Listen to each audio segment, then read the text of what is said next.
Amis Seinois, amis Varois, bonjour, votre info midi du 13 bis TV. Voici nos titres. Changement de commandement à la caserne des pompiers de la Seine. Une association au plus près des personnes à qui la vie ne sourit pas toujours. Quelques infos culturelles et la météo. Hier en mairie, Marc Vuillemot recevait deux personnalités de la ville dont le principal souci est de veiller sur la sécurité de la population. En effet, le commandant des pompiers, François Baretti, qui avait en charge jusqu'en juillet dernier la caserne de la Seine, nous quittait après 19 ans de présence dans la cité où il a gravi tous les échelons de sa profession. Il a été remplacé par le capitaine Jean-Marc Granier, qui nous vient de la caserne du Port-Marchand, où il fut chargé de la politique de prévention de l'arrondissement de Toulon. Nous aurons certainement l'occasion de le rencontrer pour vous. En tous les cas, François Baretti, le partant, promu à la direction départementale à Draguignan, nous a confié son désir de rester seinois. Nous l'écoutons. Image, Michel Chapier. Déjà, j'habite la Seine, je suis sénois, et puis c'est des liens qui sont forts autant avec la population, avec mon personnel, et puis avec tous les partenaires que j'ai pu côtoyer au cours de ces 19 ans.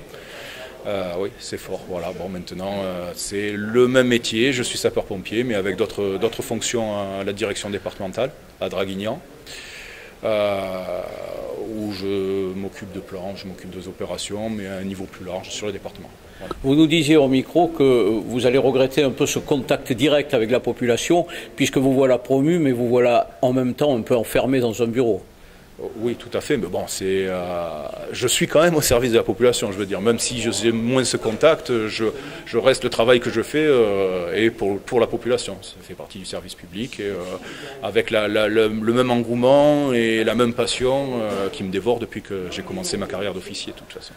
Monsieur le maire, il y a eu donc collaboration, non pas pendant 19 ans, mais depuis votre première mandature avec François Baretti. Alors, est-ce que vous pouvez nous dire un petit mot sur lui ? Je crois qu'il n'aimerait pas que je fasse trop de louanges. Non, ce qu'on peut dire, c'est que ça s'est passé, pour ce qui me concerne, et je crois mes prédécesseurs de la même façon, ça s'est passé de façon parfaite.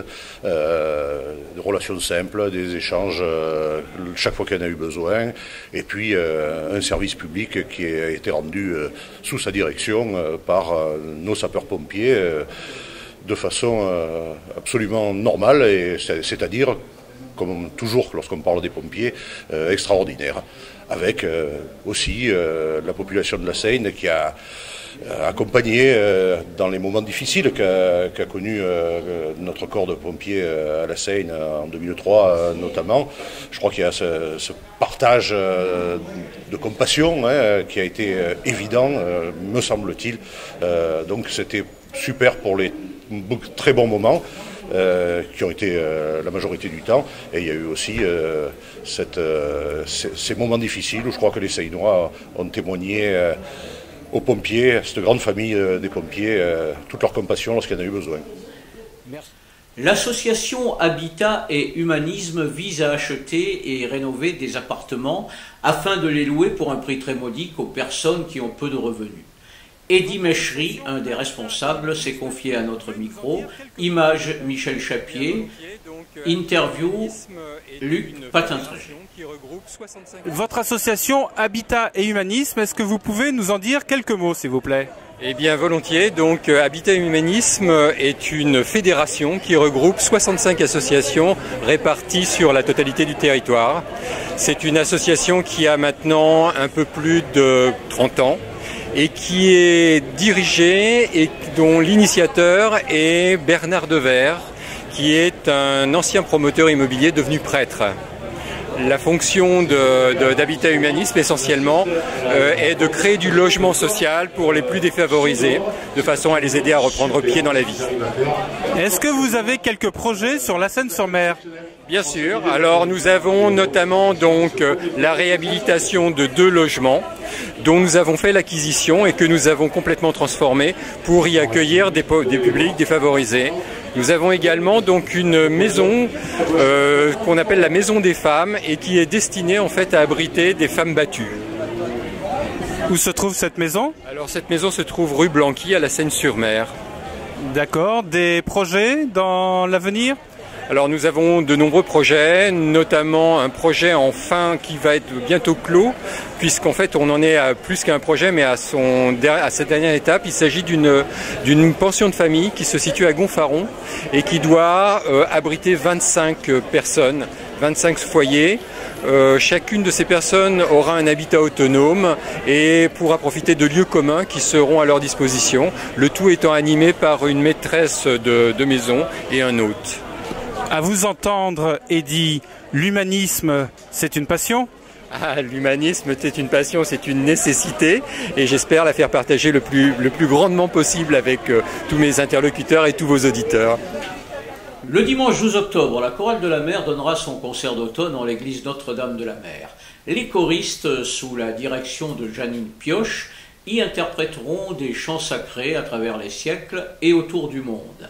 Des œuvres européennes et africaines seront au programme, chantées soit par la chorale dans son entier, soit par des chœurs d'hommes ou de femmes. L'entrée du concert est libre.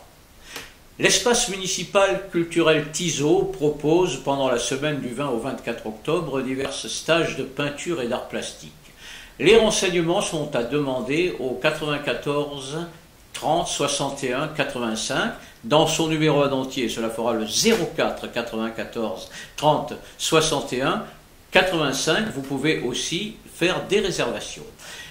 Le 19 octobre 2014 à 15 h, salle Apollinaire, Laurent Laine, chanteur, prêtre anglican, ex-candidat de télé-réalité et Seinois de toujours, donnera un concert sous l'égide de l'association Les Amis de Fernand Bonifay. Réservation au 06 60 39 43 33. L'Art en Action présente du 14 au 18 octobre Art d'aujourd'hui. Invité Julien Bagou. Vernissage mardi 14 octobre à 18h30. L'ambiance y sera jazz et cela se passe à la Bourse du Travail. Notre météo du jour. L'air de la Méditerranée sera respecté les bonnes douceurs, les températures sont toujours au-dessus de la normale saisonnière et sur l'ouest du littoral, nous aurons droit à un vent modéré. Ce que vous attendez tout le temps sur 13 bis Info Télé, c'est phrase du jour, on dit d'un accusé qu'il est cuit quand son avocat n'est pas cru. C'était Info Midi sur 13 bis TV, réalisé et mis en ligne par Julien Delucy et présenté par Marcel Logier. Amis Seinois, amis Varois, bonne journée et à demain.